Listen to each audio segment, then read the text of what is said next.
Hi Mark, I'm Doris. My student number is S04411031. I'm the freshman. The video title is Deborah Golden, the emergent genius of ant colonies. I study ants, and that's because I like to think about how organizations work, and in particular how the simple parts of organization interact to create the behavior of the whole organization. So, ant colonies are a good example of an organization like that.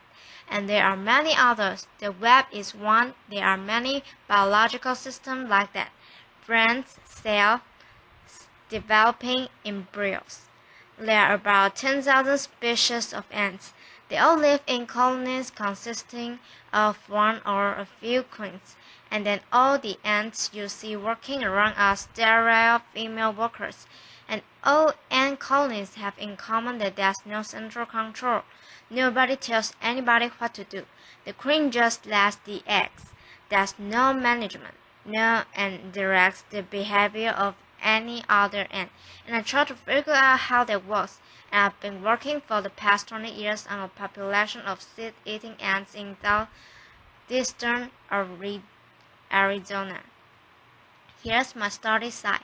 This is really a picture of ant, and the rabbit just happens to be there. And these ants are called harvester ants because they eat seeds.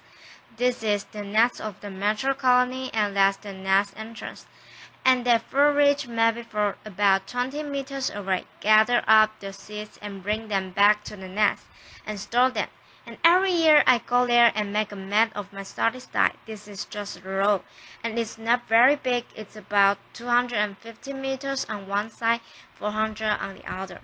And every colony has a name, which is a number, which is pen on a rock.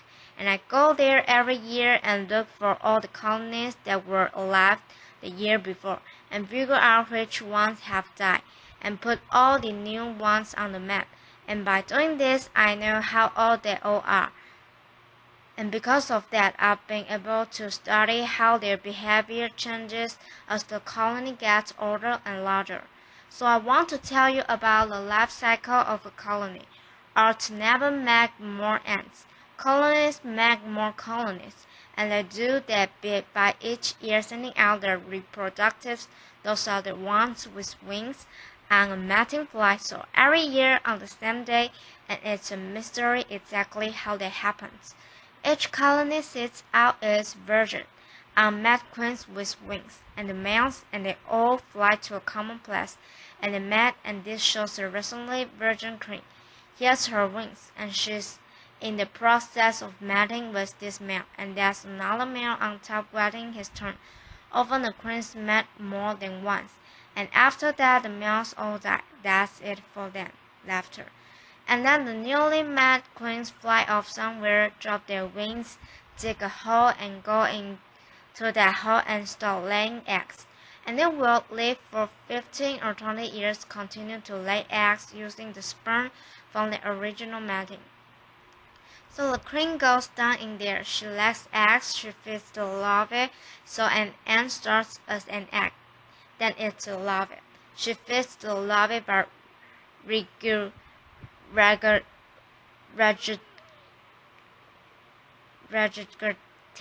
from her fat reserves. Then as soon as the ants, the first group of ants, emerge, they're larvae, then they're pupae. Then they come out as adult ants. They go out, they get the food, they dig the nest, and the queen never comes out again. So this is a 1-year-old colony. This happens to be 536. There's a nest entrance, there's a pencil for scale. So this is the colony founded by the queen the previous summer. This is the 3-year-old colony. That's the nest entrance, there's a pencil for scale. They make a maiden, a pile of refuse. Mostly the hulks of the seed that they eat. This is a 5-year-old colony. This is the nest entrance. Here's a pencil for scale. This is about as big as they get, about a meter across, and then this is how colony size and numbers of workers ants change. So this is about 10,000 workers ants change as a function of colony age in years. So it starts out with 0 ants, just the founding queen, and it grows to a size of about 10 or 12,000 ants when the colony is 5. And it stays that size until the queen dies and there's nobody to make more ants when she's about 15 or 20 years old. And yet, when they reach this stable size in numbers of ants, that they start to reproduce, that is, to send more winged queens and males to that year's mating flight. And I know how colony size change as a function of colony age because I've dug up colonies of now age and count all the ants. Laughter. So that's not the most fun part of this research, although it's interesting. Laughter. Really, the question that I think about with these ants is what I call task allocation. That's not just how is the colony organized, but how does it change what it's doing? How is it that the colony manages to adjust the numbers of workers performing each task as conditions change? So things happen to an ant colony. When it rains in the summer, it floods in the desert. There's a lot of damage to the nest, and extra ants are needed to clean out the mess. When extra food becomes available, and this is what everybody knows about picnics, then extra ants are allocated to collect the food. So with nobody telling anybody what to do, how is it that the colony managed to adjust the number of workers performing each task? And that's the process that I call task allocation. And in harvester ants, I divide the tasks of the ant I see just outside the nest into these 4 categories. Here an ant is foraging, when it's out along the foraging trail searching for food or bring food back. The petrolers that's supposed to be a magnifying glass are an interesting group that go out early in the morning before the foragers are active. They somehow choose the direction that the foragers will go, and by coming back just by making it back, they tell the foragers that it's safe to go out. Then the nest maintenance workers work inside the nest. And I wanted to say that the nest look a lot like Bill Lisherman's house. That is, that there are chambers inside. They line the walls of the chambers with moist soil and it dries to a kind of an adobe-like surface in it. It also looks very similar to some of the cave dwellings of the Hopi people that are in that area. And the nest maintenance workers do that inside the nest, and then they come out of the nest carrying bits of dry soil in their mandibles. So you see the nest maintenance workers come out with a bit of sand, put it down, turn around, and go back in. And finally, the maiden workers put some kind of territorial chemical in the garbage. So what you see the maiden workers doing is making a pile of refuse. And one day it'll be here, and then the next day they'll move it over there, and then they'll move it back. So that's what the maiden workers do. And their 4 groups are just the ant outside the nest. So that's only about 25% of the colony, and they're the oldest ants. So an ant starts out somewhere near the queen. And when we dig up nests to find, we find that about as deep as the colony is wide, so about a meter deep for the big old nest, and then there's another long tunnel and a chamber where we often find the queen after 8 hours of hacking away at the rock with pickaxes. I don't think that chamber has evolved because of me and my backhoe and my crew of students with pickaxes, but instead because when there's flooding, occasionally the colony has to go down deep. So there's this whole network of chambers.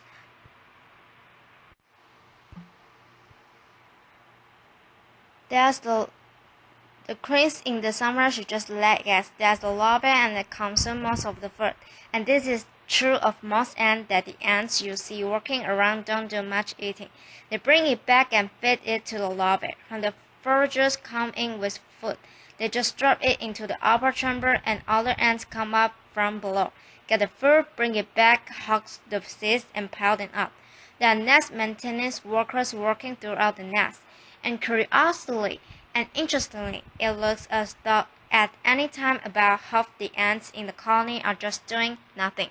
So despite what it says in the Bible about look to the ant, those slugger. In fact, you could think of those ants as reserves. That is to say, if nothing happened, and I've never seen anything like this happen, but I've only been looking for 20 years, if something happened, they might all come out if they were needed. But in fact, mostly they're just hanging around in there. And I think it's a very interesting question. What is there about the way the colony is organized that might give some functions to a reserve of ants who are doing nothing, and as sort of stand as a buffer in between the ants working deep inside the nest and the ants working outside. And if you mark ants that are working outside and dig up a colony, you never see them deep down. So what's happening is that the ants work inside the nest when they're younger. They somehow get into this reserve, and then eventually they get recruited to join this exterior workforce. And once they belong to the ants that work outside, they never go back down. Now, most ants, including bees, don't see very well. They have eyes that can distinguish between light and dark, but they mostly work by smell. So just to reinforce that what you might have thought about ant queens isn't true. Even if the queen did have the intelligence to send chemicals messages through this whole network of chambers to tell the ants outside what to do, there is no way that such messages could make it in time to see the shifts in the allocation of workers that we actually see outside the nest. So that's one way that now the queen isn't directing by the behavior of the colony. So when I first set out to work on task allocation, my first question was, what's the relationship between the ants doing different tasks? Does it matter to the foragers what the nest maintenance workers are doing? Does it matter to the maiden workers what the patrollers are doing? And I was working in the context of a view of ant colonies in which each ant was somehow dedicated to its tasks from birth and sort of performed independently of the others, not its place on the assembly line. And instead, I wanted to ask, how are the different task groups interdependent? So I did experiments where I changed one thing. So for example, I create more work for the nest maintenance workers by putting out a pile of toothpicks near the nest entrance early in the morning when the nest maintenance workers are first active. This is what it looks like about 20 minutes later. Here is about 40 minutes later, and the nest maintenance worker just take all the toothpicks to the outer edge of the nest mound and leave them there. And what I wanted to know was, okay, here's a situation where actual nest maintenance workers were recruited. Is this going to have any effect on the workers performing all the tasks? Then we repeat all those experiments with the ants market. So here's complete nest maintenance workers. And latterly we've gotten more sophisticated, and we have this 3-color system. And we can mark them individually, so we now know which ant is which. We started out with model airplane pen, and then we found these wonderful little Japanese markers, and it worked really well. And so just to summarize the result, well, it turns out that yes, the different tasks are interdependent. So if I change the numbers performing one task, it changes the numbers performing another. So for example, if I make a mess that the nest maintenance workers have to clean up, then I see fewer ants out foraging. And this was true for all the pairwise combination of tasks. And the second result, which was surprising to a lot of people, was that ants actually switch tasks. The same ant doesn't do the same task over and over its whole life. So for example, if I put out extra food, everybody else, the meeting workers stop doing meeting work and go get the food. They become ferocious. The nest maintenance workers become ferocious. The patrollers become ferocious. But not every transition is possible, and this shows how it works. Like I just said, if there is more food to collect, the patrollers, the meeting workers, the nest maintenance worker will all change to forage. If there's more patrolling to do, so I create a disturbance, so extra patrollers were needed. The nest maintenance worker will switch to patrol. But if more nest maintenance work is needed, for example, if I put out a bunch of toothpicks, then nobody will ever switch back to nest maintenance. They have to get nest maintenance workers from inside the nest. So foraging acts as a sink, and the ants inside the nest acts as a source. And finally, it looks like each ant is deciding moment to moment whether to be active or not. So for example, when there's actual nest maintenance work to do, it's not that the foragers switch over. I know that they don't do that, but the foragers somehow decide not to come out. And here was the most intriguing result, the task allocation. This process changes with colony age, and it changes like this. When I do these experiments with older colonies, so ones that are 5 years or older, they are much more consistent from one time to another and much more homeostatic. The worse things get, the more I hassle them, the more they act like undisturbed colonies, whereas the young, small colonies, the 2-year-old colonies of just 2,000 ants, are much more variable. And the amazing thing about this is what an ant lasts only a year. It could be this year or this year. So the ants in the older colony that seem to be more stable are not any older than the ants in the younger colony. It's not due to the experience of older, wiser ants. Instead, something about the organization must be changing as the colony gets older, and the obvious thing that's changing is its size. So since I've had this result, I've spent a lot of time trying to figure out what kinds of decision results. Very simple, local properly olfactory chemical rules an ant could be using. Since no ant can assess the global situation, they will have the outcome that I see. These predictable dynamics in who does what task, and you would change as the colony gets larger. And what I've found out is that ants are using a network of antennal contact. So anybody who's ever looked at ants has seen them touch antennae. They smell with their antennae, which one ant touches another is smelling it, and it can tell. For example, whether the other ant is a nest mate because ants cover themselves and each other through grooming with a layer of grease, which carries the colony's basic odor. And what we're learning is that an ant uses the pattern of its antennal contacts, the red egg which emits ants of other tasks, in deciding what to do. And so what the message is not any message that they transmit from one ant to another, but the pattern. The pattern itself is the message, and I'll tell you a little bit more about that. But first, you might be wondering, how is it that an ant can tell? For example, I'm a forager. I expect to meet another forager every so often, but instead I start to meet a higher number of nest maintenance workers. I'm less likely to forage. So it has to know the difference between a forager and a nest maintenance worker, and we'll learn that in this species, and I suspect in other as well. These hydrocarbons, this layer of grease on the outside of ants is different as ants perform different tasks. And we've done experiments that show that that's because the longer an ant stays outside, the more these simple hydrocarbons on its surface change.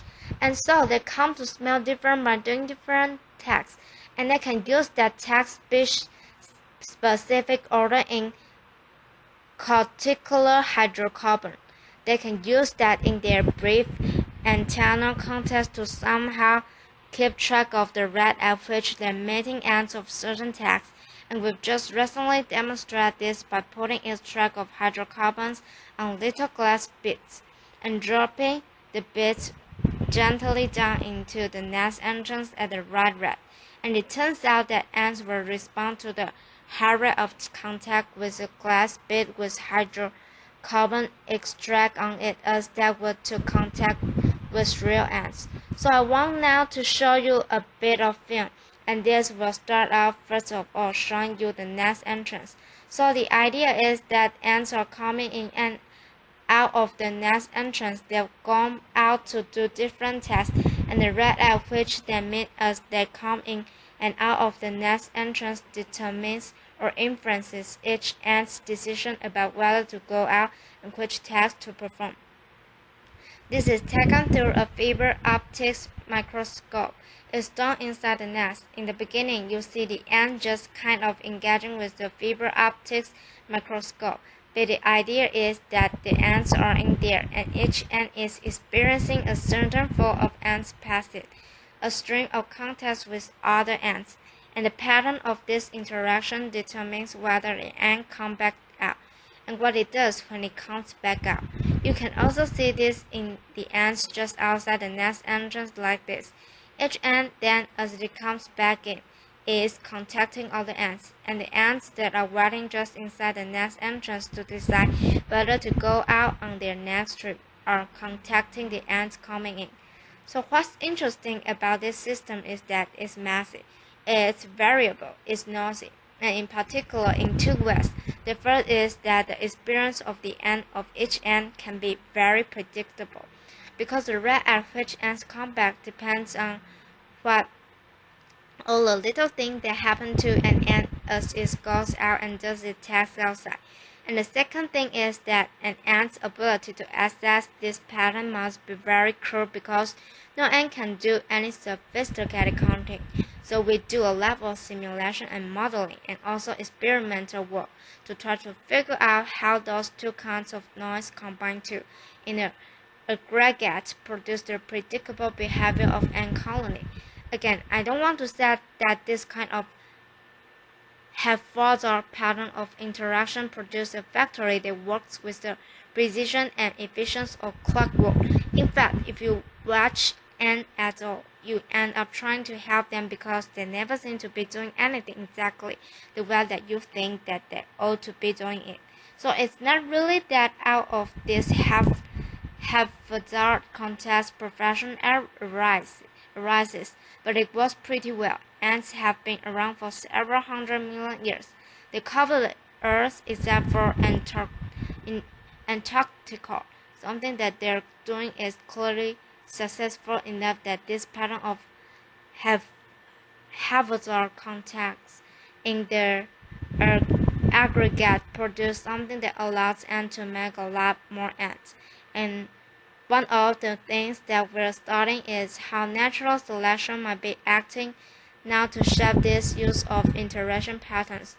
This network of interaction patterns to perhaps increase the foraging efficiency of ant colony. So the one thing that I want you to remember about this is that these patterns of interactions are something that you expect to be closely connected to colony size.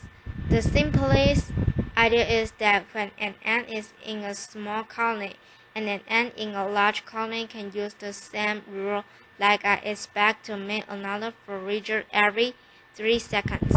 But in a small colony, it's likely to meet fewer foragers just because there are fewer other foragers there to meet. So this is the kind of rule that, as the colony develops and gets older and larger, will produce different behavior in an old colony and a small young one. Thank you. Applause.